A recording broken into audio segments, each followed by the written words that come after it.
Ready na siya. Ako sa siyang lapuahan para matanggal ang iyang lansa. Kahuman, ato na siyang gataan. Nagkagod naglubi kay para sa atong gata. Tagihan tayo magkagod.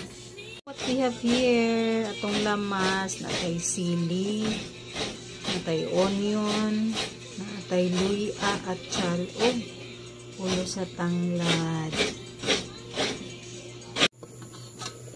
Tadaan! Bukan na siya. So, pwede na siya luto. And we have also half kilo atay. Kay not all people living in this house eating haluan.